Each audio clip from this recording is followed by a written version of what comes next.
حضور عاشورہ کے دن نہیں پیدا ہوئے، توجہ چاہوں گا، حضور عاشورہ کے دن نہیں پیدا ہوئے، پیدا ہوئے تو 12 ربیع الاول۔ مہینہ سب سے مہان کون ہے اسلام میں؟ بالکل نرسری کے جی کے سٹینڈرڈ کا سوال ہے، بابرکت مہینہ کون ہے؟ رمضان بولو یار، اب اس میں لقمہ دینا پڑے گا۔ اللہ نے اپنے محبوب کو رمضان میں نہیں پیدا کیا، اس مہینے میں پیدا کیا جس مہینے کی وقات اور پوزیشن حضور کی آمد سے پہلے کچھ نہ تھی۔ جو کسانوں سے جڑا ہوا مہینہ ربی کی فصلوں کو اگاتے تھے، اسی سے ربیع الاول ہے، ربیع الثانی، اس مہینے میں پیدا کیا۔ چلیے ایک اور آسان سوال کروں، سب سے مہان دن کون ہے اسلام میں، جسے دنوں کا سید کہا جاتا ہے، سردار؟ ماشاءاللہ پتہ تو ہے، جمعہ کا دن۔ جمعہ کے دن نبی کو نہیں پیدا کیا، پیر کے دن پیروں کا پیر آیا۔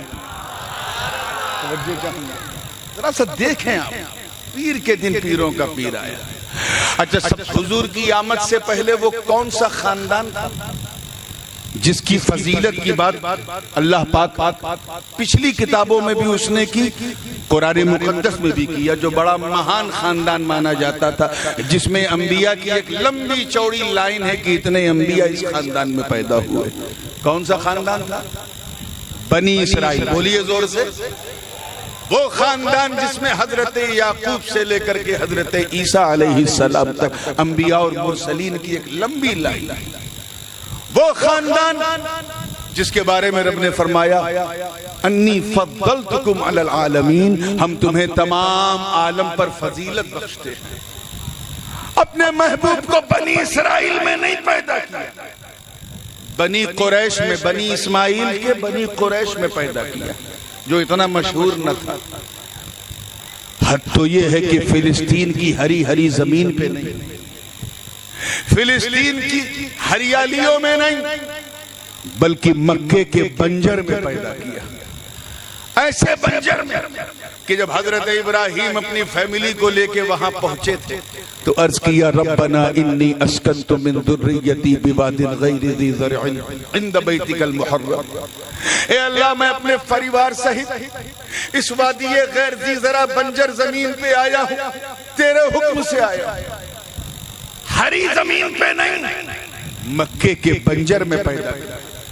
یار معاملہ کیا ہے؟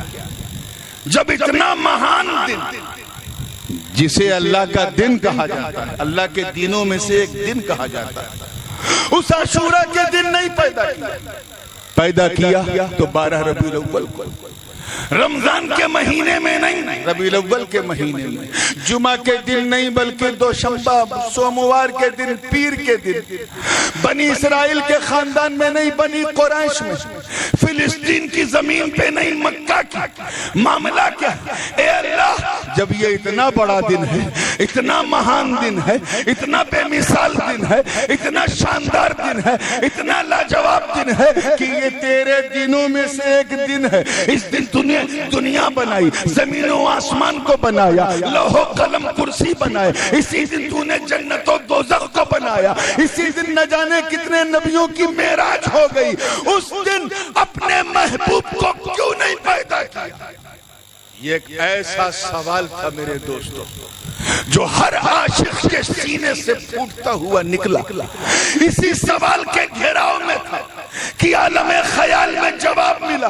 کہاں سن، اگر میں، توجہ رہے، اگر میں عاشورہ کے دن پیدا کرتا تو دنیا کہتی کہ نبی کو عاشورہ کی وجہ سے عزت ملی، اگر میں جمعہ کے دن پیدا کرتا تو کہتے جمعہ سے عزت ملی، اگر رمضان کے مہینے میں پیدا کرتا تو لوگ کہتے رمضان سے عزت ملی، اگر بنی اسرائیل کے خاندان میں پیدا کرتا تو کہتے اس خاندان کی وجہ سے عزت ملی۔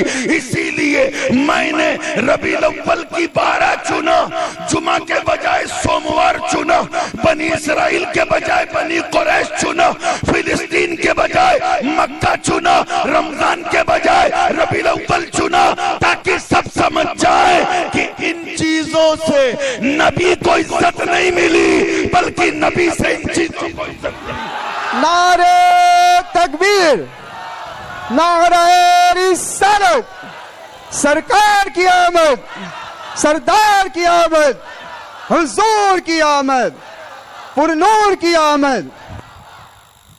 بات سمجھ میں آ رہی ہے نا؟